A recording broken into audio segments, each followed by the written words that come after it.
right, heads up. As we're finishing our last weapons checks, so based on numbers here, I think what we're gonna do is we're gonna have Texas fight with Volksguard on their side. Cleveland is gonna fight with the Northeast boys of Boole and Boston. And then Donks is going to fight on the Texas Volksguard side, and if there's an overflow there that's too bad, we can balance them, but most likely you're going to stay over there. Yes, I'm with Texas. And we can play all the way to the wood line. Don't touch the fence. I would stay completely up. When the grass changes, I'd just stay out of that lane, right? I'd stay out of the lane and stay out of the poison ivy.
They have a superiority.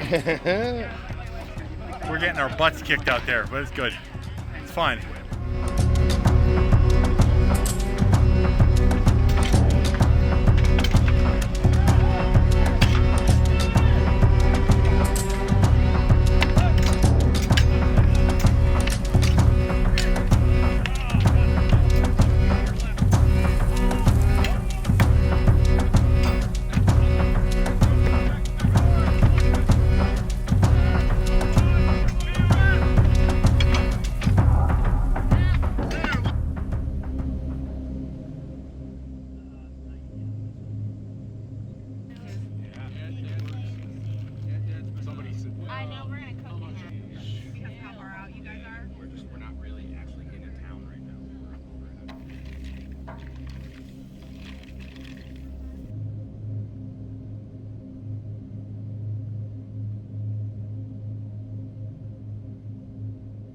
This is a game, I think actually Ganny in Florida came up with this game first, but we just call it the chaos game. So what we're gonna do is we're gonna start with a treachery, like a treachery circle, right? But we're not gonna put weapons in or anything like that. We're just gonna start, take the field, and it's just gonna be every man for themselves. When you die, there's a shield stood up on a bench right here that is on the field, right? So anything beyond this lumber or on the lane is off the field, okay? So everything else is on the field, right? Don't go in the woods. Don't push each other in the electric fence. But if you need to break, right? If you need to break, if you need water, step over the line of the lumber. You're off the field. Get your water, and then come back to the respawn point.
guys traveled from all over the country and took your time and, you know what I mean, took vacation from work and spent money to get here and set up and help make this Viking village spring up on this farm.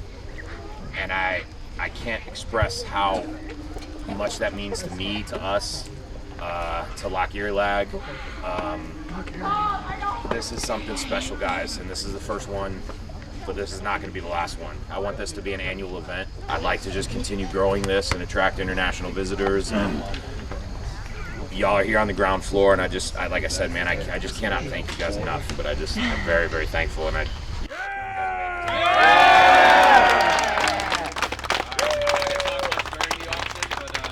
proceed. Welcome to the auction at Roseborg! So, if sign number 1 would step forward, please. Sure.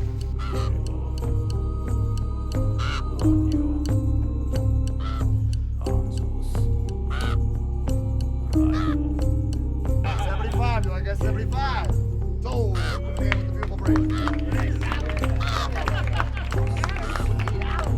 Took it away from me. Got the nuts.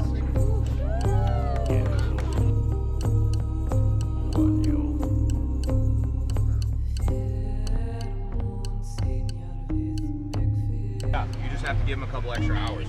I thought I told him. I remember on Jeff. If you play it right,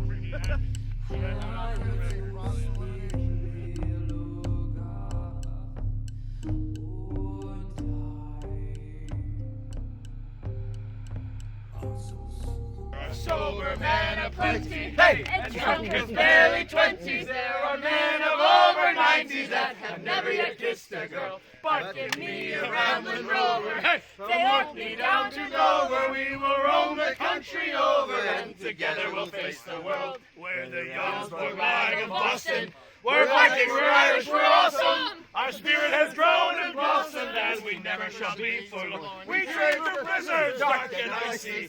Have a heart both skilled and feisty. Grow stronger both day and night before the glory of Odin's storm.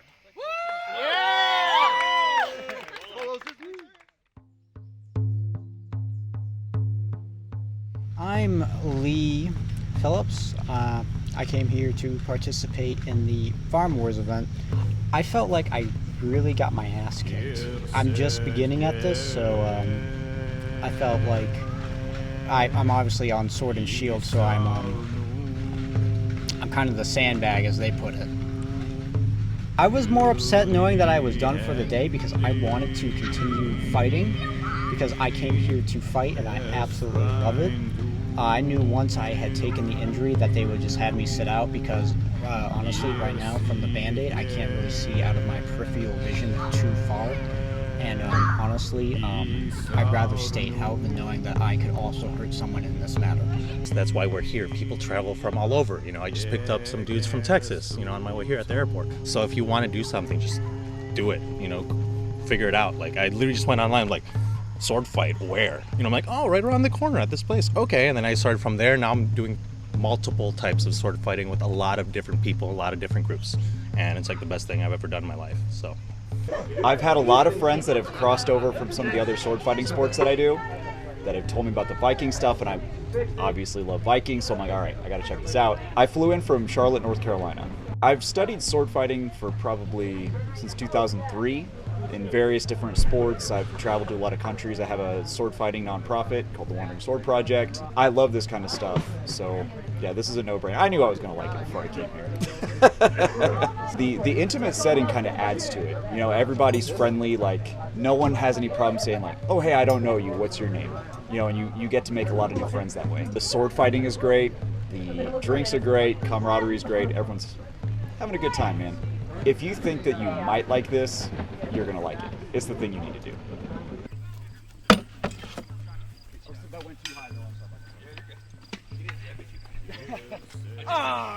So I've known Ray, the steersman, for a long time through the music scene around Cleveland, and we saw him at the Ohio Viking Festival a couple of years ago. I was talking to him, and then she actually was the one that was like, you need to talk to him, and we got to try to get in. And we always saw like the Vikings at the medieval fair and stuff like that, and I'm like, we got to do that.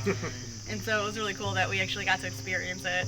It was kind of overwhelming at first, but like once you kind of got into it, you know, and it was fun to. There was points where you could just kind of hang back and watch take it the in. guys that knew what they were doing and kind of like see how they were going about it and kind of pick up little things here and there. So that was cool. It's got to be the video games, I guess, right? Like Assassin's Creed and all those games where you're hiding and. That's her style. She likes to stealthy sneak up on people. It worked, man. Hide in the corner and wait till everyone else is doing something, and then Yep. just go in there and clean house. So. Yeah, they definitely like just when they brought us in, like it was just like we were always here. So we do appreciate it for sure. We appreciate that like our first event got to be something, you know, down the road from us essentially. Yeah, and a little more like personal to the group. Yeah. You know. I'm a Viking age reenactor. I'm from Boston, Massachusetts. I met Ray about 4 years ago at an event back in Boston.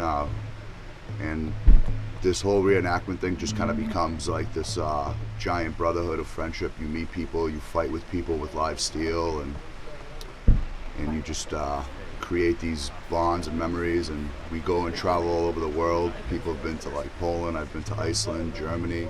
You go all over the place, and you meet people from all different cultures. And I've always been really inspired and interested in history and just like the history of violence of like man, and also it's definitely more intimate in the fact that like we're more closer as a family because we are the United States reenactment scene with a lot of other groups that are even not Youngsborg, and you know, we get together and we live this cultural lifestyle of the Viking age, and you know, like one moment we're fighting and at the next we're partying and playing drinking games, and it's great. I mean, it's awesome. What could you want, you know?